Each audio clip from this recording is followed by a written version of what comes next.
Mabuhay. We are the chapter 14, Rizal in London between 1888 to 1889. After visiting the United States, Rizal lived in London from May 1888 to March 1889. He chose this English city to be his new home for three reasons. First, to improve his knowledge of the English language. Second, to study and annotate Morga's Sucesos de las Islas Filipinas, a rare copy of which he heard is available in the British Museum. And third, London was a safe place for him to carry on his fight against the Spanish tyranny. In London, he engaged the Filipiniana studies, completed annotating Morga's book, and wrote many articles for La Solidaridad in defense of his people against Spanish critics, penned famous letters to the young women of Malolos, carried on his own voluminous correspondence with Blumentritt and relatives, and had a romance with Gertrude Beckett. Trip across the Atlantic. The transatlantic voyage of Rizal from New York to Liverpool was a pleasant one. He won many friends of different nationalities on board the palatial city of Rome because of his friendly nature and his ability as a linguist. Rizal entertained American and European passengers with his marvelous skill with a yo-yo as an offensive weapon. The yo-yo is a small, wooden desk attached to a string from the finger. It is used by Filipinos children as a toy, but Rizal manipulated it as a weapon of offense to the great amazement of the foreigners. Rizal arrived at Liverpool, England on May 24, 1888. He stayed one day in this port city, spending the night at the Adolphiel Hotel. He wrote to his family, "Liverpool is a big and beautiful city, and a celebrated port is worthy of its great fame. The entrance is magnificent, and the custom house is quite good." Life in London. On May 25, 1888, a day after docking at Liverpool, Rizal went to London. For a short time, he stayed as guest at the home of Dr. Antonio Maria Regidor, an exile of 1872 and a practicing lawyer in London. By the end of May, he found a modest boarding place at number 37 Chalcot Crescent, Primrose Hill. He was a boarder of the Beckett family. The Becketts were Mr. Beckett, organist of St. Paul's Church, Mrs. Beckett, his wife, 2 sons and 4 daughters. The oldest of the Beckett sisters were Gertrude, called Getty or Totty by her friends, which later became his girlfriend. The Beckett home was to Rizal conveniently located. It was near the public parks and was within easy walking distance to the British Museum, where he expected to do much research work. Rizal came to know Dr. Reinhold Rost, the librarian of the Ministry of Foreign Affairs and an authority on Malayan languages and customs. Dr. Ross was impressed by Rizal's learning and character, and he gladly recommended him to the authorities of the British Museum. He called Rizal a pearl of a man, or una perla de hombre. Rizal spent much of his time in the British Museum poring over the pages of Morga's Sucesos and other rare historical works on the Philippines. He frequently visited Dr. Regidor and discussed with him problems pertaining to Philippine affairs. News from home, good and bad. Both good and bad news from home reached Rizal in London. Of the bad news were the injustices committed by the Spanish authorities on the Filipino people and the Rizal family, among which were as follows. First, persecution of the Filipino patriots who signed the anti-friar petition of 1888, which was presented by Doroteo Cortes, prominent Mason and lawyer, to Jose Centino, civil governor of the province of Manila. On March 1, 1888, this petition was signed by about 800 patriots and was actually written by Marcelo H. del Pilar. It was addressed to the Queen Regent of Spain, requesting the expulsion of the friars, including Archbishop Pedro Payo, a Dominican of Manila. Second, persecution of the Calamba tenants, including Rizal's family and relatives, for their courage to petition the government for agrarian reforms. Third, furious attacks on Rizal by Senator Salamanca and Vida in the Spanish Cortes and by Desengaños and Kikiap in Spanish newspapers. Fourth, Rizal's brother-in-law, Manuel T. Hidalgo, husband of Saturnina, was exiled by Governor General Weyler to Bohol without due process of law. Fifth, a friend of Rizal, Laureano Viado, a medical student at the University of Santo Tomas, was arrested and jailed in Bilibid prison because copies of the Nole were found in his house. One thing that good news cheered Rizal, and that was Reverend Vicente Garcia's defense of the Noli against the attacks of the friars. He heard this good news from Mariano Ponce. He was deeply gratified by the courageous action of Father Garcia, a venerable Filipino canon of the Manila Cathedral. Later, on January 7, 1891, he wrote to Father Garcia expressing his personal thanks. In the letter, he said, "We young Filipinos are trying to make over a nation and must not halt in our onward march, but from time to time turn our gaze upon our elders. We shall wish to read in their countenances approval of our actions.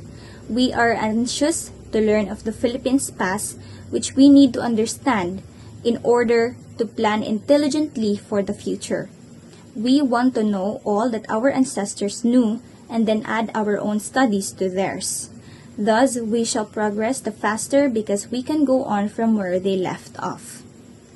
Annotating on Morga's book. The greatest achievement of Rizal in London was the annotating of Morga's book, Sucesos de las Islas Filipinas, or Historical Events of the Philippine Islands, which was published in Mexico on 1609. He spent many days in the reading room of the British Museum poring over the pages of this book and laboriously reading the old histories of the Philippines, such as those written by Father Chirino, Father Colin, Father Argensula, Father Plasencia, and more. Of all written histories published during the early years of the Spanish regime, that of Dr. Morga was, in his considered opinion, the best. In a letter to Blumentritt dated September 17, 1888, Rizal said, "Morga's work is an excellent book. It can be said that Morga is a modern scholarly explorer. He does not have the superficiality and exaggeration which are found among Spaniards today. He writes very simply, but one has to read between the lines." For about 10 months, between May 1888 to March 1889, Rizal was deeply immersed in his historical studies in London, during which time his compatriots in Spain were waging the crusade from Philippine reforms. At one time, Mariano Ponce, whom he had never yet met and who was when living in Barcelona, urged him to edit a newspaper which would defend the Filipino interests from the scurrilous attacks on their Spanish dictators. He refused Ponce's request because he was busy. He wrote to Ponce on October 12, 1888, "Today, I am dedicated day and night to certain studies, so that I do not want to edit any newspapers." Short visit to Paris and Spain. Early in September 1888, he visited Paris for a week in order to search for more historical materials in the Bibliothèque Nationale. He was entertained in this gay French metropolis by Juan Luna and his wife, Paz Pardo de Tavera, who proudly showed him their little son Andres, which has a nickname, Luling. After poring over the old books and manuscript in the Bibliothèque Nationale, he returned to London. On December 11, 1888, he went to Spain, visiting Madrid and Barcelona. He contacted his compatriots and surveyed the political situation with regards to the agitation for Philippine reforms. For the first time, he met Marcelo H. del Pilar and Mariano Ponce, two titans of the propaganda movement. He exchanged ideas with his new friends and promised to cooperate in the fight for reforms. Christmas in London. Rizal returned to London on December 24 and spent Christmas and New Year's Day with the Beckets. He experienced a delightful Christmas Eve, his first on English soil. That night he wrote to Blumentritt, "It is now Noche Buena. It is the holiday I like best to celebrate. It reminds me of the many good days not only to my infancy, but also of history. Whether or not Christ was born exactly on this day, I do not know, but exact chronology is immaterial to see the joy of this night. A great genius was born who preached truth and love. He suffered on account of his mission, but because of his sufferings, the world had improved, if not saved. How it shocks me to see people misuse his name to commit many crimes." To his friends, Blumentritt, Rizal sent as Christmas gift a bust of Emperor Augustus, which he had made. This emperor was the ruler of the Roman Empire when Jesus Christ was born in Bethlehem. To another friend, Dr. Carlos Cepalac, he gave a Christmas gift a bust of Julius Caesar. Rizal becomes leader of Filipinos in Europe. While busy in his historical studies in London, Rizal learned that the Filipinos in Barcelona were planning to establish a patriotic society which would cooperate in the crusade for reforms. This society, called Asociación La Solidaridad or Solidaridad Association, was inaugurated on December 31, 1888, with the following officers: Galicano Apaquible, President; Graciano Lopez Heina, Vice President; Manuel Santa Maria, Secretary; Mariano Ponce as Treasurer; and Jose Maria Panganiban as the Accountant. By an anonymous vote of all the members, Rizal was chosen honorary president. This was a recognition of his leadership among all Filipino patriots in Europe. As the leaders of his countrymen in Europe, Rizal wrote a letter addressed to the members of the Asociación La Solidaridad on January 28, 1889. Rizal and La Solidaridad. Sa bahaging ito, makikita natin na pinuri ni Dr. Jose Rizal, sina Lopez Haena at ang kanyang mga kasama sa pagtatag ng La Solidaridad. Naging katuwang siya ng pahayagan at pinaaalalahanan niya sila na ang katotohanan lamang ang dapat ilathala. Binalaan din niya sila laban sa pagmamalabis, kasinungalingan, at bastos na pananalita sapagkat naniniwala siyang dapat maging maramal ang laban sa reforma. Mahalaga ang paalala ni Rizal dito dahil ang La Solidaridad ay hindi lang basta pahayagan. Ito ang boses ng mga Pilipino sa Europa. Kaya't para kay Rizal, ang bawat salitang lumalabas sa pahayagan ay dapat maging totoo, malinis, at maintegridad.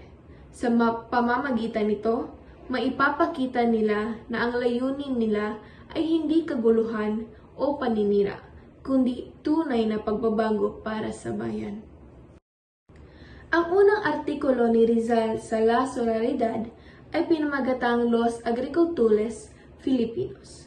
Sa artikulong ito, inilarawan niya ang malungkot at mahirap na kalagayan ng Pilipinas noong panahong iyon.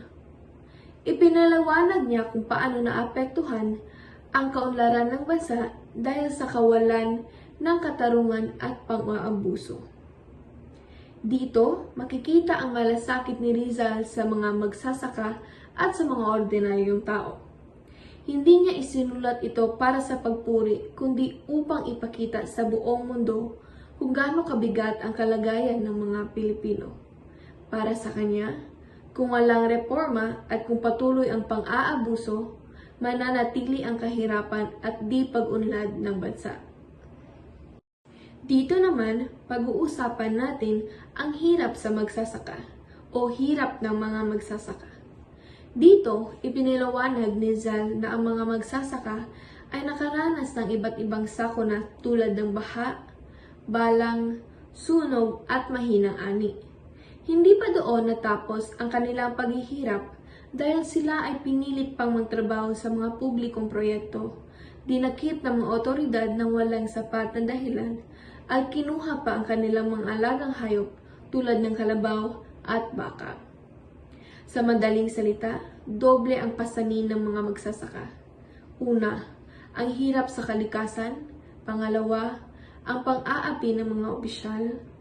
Gusto ipakita ni Rizal na ang tunay na dahilan ng pagka-atrasado ng Pilipinas ay isang sistematikong pang-aabuso at hindi ang katamaran ng mga Pilipino, gaya ng madalas sabihin ng mga katsila. Sa sanisay ng sastrikal, hindi lamang seryosong sulatin ang sinulat ni Rizal.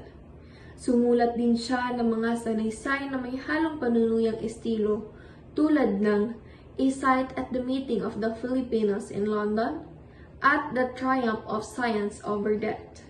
Ginamit niya ang satira upang batikusin ang mga maling gawain ng pamahalaan at lipunan. Ang satira ay isang napakahusay na paraan ni Rizal para makapagpahayag ng puna na hindi diretso o marahas. Sa halip na takutin ang mga tao, ginamit niya ang talino at humor upang mas maintindihan ng mambabasa ang kanyang punto.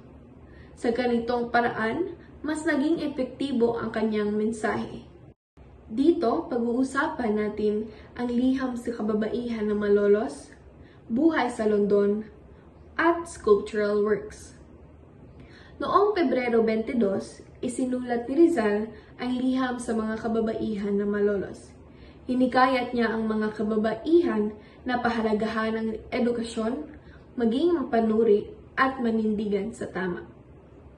Ipinakita nito na naniniwala siya na mahalaga ang papel ng kababaihan sa pag-unlad ng ating bansa. Para kay Rizal, ang kababaihan ay hindi lamang dapat nasa bahay. Dapat silang may boses, may kaalaman, at may kakayahang magdesisyon. Ang liham na ito ay naging simbolo ng pag-angat ng kababaihan sa lipunan at pagtunay na pinahalaga ni Rizal bilang tagapagpatatag ng kinabukasan. Habang nasa London, naging malapit si Rizal sa pamilyang Beckett. Nabuo ang isang espesyal na ugnayan sa pagitan niya at ni Gertrude o Getty. Ipinapakita nito na si Rizal ay hindi lamang isang bayani, kundi isang taong may normal na damdamin at personal na buhay. Sa panahong ito, mas nakilala natin si Rizal hindi bilang bayani, kundi bilang isang tao. Isang lalaking marunong magmahal, maging masaya at makipagkaibigan. Ipinakita nito ang kanyang human side na mahalagang bahagi rin ng kanyang pagkatao. Dito naman sa sculptural works, bago umalis sa London, gumawa si Rizal ng ilang mahalagang eskultura tulad ng Prometheus Bound, The Triumph of Science Over Death, at The Triumph of Death Over Life. Ipinakita ng mga likhang ito ang talento ni Rizal, hindi lamang sa pagsusulat, kundi pati na rin sa sining. Ang mga eskulturang ito ay patunay na kanyang malawak na kakayahan, manunulat, doktor, ilustrado at artista. Isa itong paalala sa atin na si Rizal ay isang taong may maraming talento at nag-alay ng lahat ng ito para sa bayan. Sa kabuuan, makikita natin na napakahalaga ng naging ambag ni Dr. Jose Rizal sa La Solidaridad. Hindi lamang siya basta manunulat, isa siyang leader na gumamit ng panulat upang ipaglaban ang karapatan ng mga Pilipino. Sa kanyang paalala na ang katotohanan lamang ang dapat ilathala, ipinakita niya ang kahalagahan ng integridad sa laban para sa reforma. Sa kanyang artikulo na Los Agricultores Filipinos, inilahad niya ang tunay na hirap ng mga magsasaka at ang kawalan ng katarungan na nagdulot ng pagkaatrasado ng bansa. Sa kanyang mga sastrikal, Ginamit niya ang talino at humor upang batikusin ang maling sistema sa lipunan. Sa liham sa mga kababaihan ng malolos, ipinakita niya ang mahalaga ng papel ng kababaihan sa pag-unlad ng bansa. At ang kanyang pananatili sa London, nakita natin si Rizal bilang isang taong may personal na damdamin at may talento sa sining, gaya ng kanyang mga eskultura bago siya umalis. Sa huli, ang lahat ng ito ay nagpapatunay na ang lakas ni Rizal ay nasa kanyang talino, paninindigan, at pagmamahal sa ating bayan. Sa pamamagitan ng La Solidaridad, ginamit niya ang kapangyarihan ng salita upang gisingin ang kamalayan ng mga Pilipino at simulan ang langgas tungo sa pagbabago.